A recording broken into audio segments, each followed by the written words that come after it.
Today we're going to talk about a guy who pretty much taught the Western world how to think, but here's the catch. He was never really a part of it. He's a man whose name, is basically synonymous with genius, but his actual life was just one long story of rejection and exile. His name was Aristotle. Right, let's just jump straight into the big puzzle here. How on earth does a perpetual foreigner, a man who never really had a place to call home, end up building the very foundation for Western logic, science, and philosophy? Seriously, how does that happen? That's the question we're going to try to unpack today. What's so wild is just how legally separate he was. For most of his life in Athens, the city he basically made famous, he was a metemic, a resident foreigner. This meant absolutely no political rights. He couldn't own the land his own school was built on. Think about that. He was always an observer, never a real participant. And that status, being on the outside looking in, it was going to shape everything. And the scale of his influence, it's just staggering. We're talking more than 2,000 years. The way we classify animals, the way we build an argument, even how we ask what it means to live a good life, we are still, in so many ways, living inside a house that Aristotle built.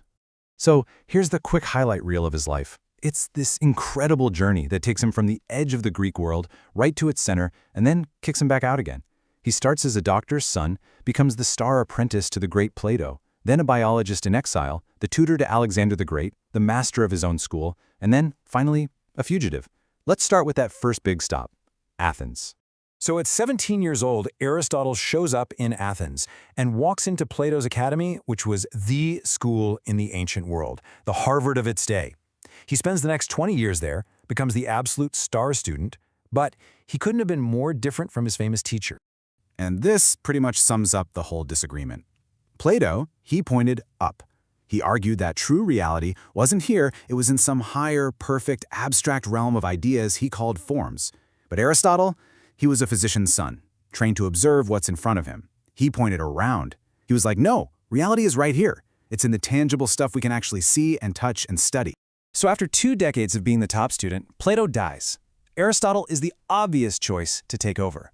But he gets passed over. They gave the job to Plato's nephew instead.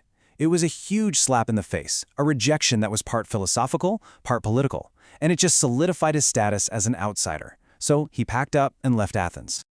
Now this first exile, this could have been it for him, the end of the story. But instead, it turned into one of his most incredibly creative periods. It was a time of huge discovery and also devastating loss. See, Aristotle went to stay with a friend, a ruler named Hermias.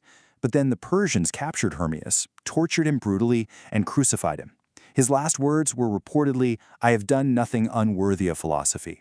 He literally died for his principles. For Aristotle, this was just a shattering blow, a raw lesson in how dangerous the real world could be. Fleeing again, Aristotle ends up on the island of Lesbos.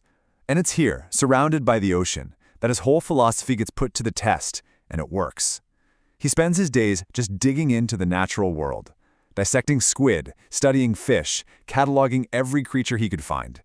He basically invents the science of biology, not by thinking about some perfect form of a fish, but by actually getting his hands dirty and looking at real fish. So after a few years away, including a gig tutoring a teenager who would become Alexander the Great, Aristotle comes back to Athens. The academy that rejected him is still there. So what does he do? He does something incredibly bold. He sets up his own rival school right nearby, the Lyceum, and its goal was, well, breathtaking. The Lyceum wasn't just a school. It was more like the world's first research institute. His team collected and analyzed the constitutions of 158 different states. They cataloged hundreds of animal species that Alexander's army sent back from his conquests. They broke down everything from poetry to politics, all based on Aristotle's one big idea. If you want to understand the world, you have to observe it, piece by piece. And the engine driving this whole thing was his invention of formal logic. Before Aristotle, arguing was kind of an art. He's the one who turned it into a science. And his most famous tool for this was the syllogism. He was the first person to realize that whether an argument is valid or not depends entirely on its structure, not what it's about. This was a total game changer for clear thinking, a blueprint we still use every single day. And he used that same intense focus on the biggest question there is, how should we live? For Aristotle, the goal wasn't just happiness, like a good mood that comes and goes. He called it Eudaimonia. It's a much bigger, richer idea. It's about human flourishing. It's about living a life of excellence and really reaching your full potential. Okay, so how do you do that? Well, his answer was super practical. The golden mean. Virtue, he said, is always the perfect balance point between two extremes. Courage isn't having no fear at all. It's the midpoint between being a coward and being reckless. It's a practical guide for how to become a good person, bit by bit, through practice and habit. So for 12 years, the Lyceum was this incredible hub of knowledge. It really seemed like Aristotle had finally found his place. But then, his old student, Alexander the Great, died. And suddenly, the political climate in Athens turned hostile, really fast, against anyone with ties to Macedon. So they cooked up a fake charge against him, impiety, the exact same charge that had gotten Socrates executed decades earlier. Aristotle, now 61 years old, fled Athens for the very last time. And his supposed parting shot was a direct jab at what they'd done to Socrates. He wasn't going to let them make the same mistake twice. He died in exile just a year later. And what happened next is it's almost hard to believe. His writings, his entire life's work, were literally lost for almost 200 years, just rotting in a cellar somewhere.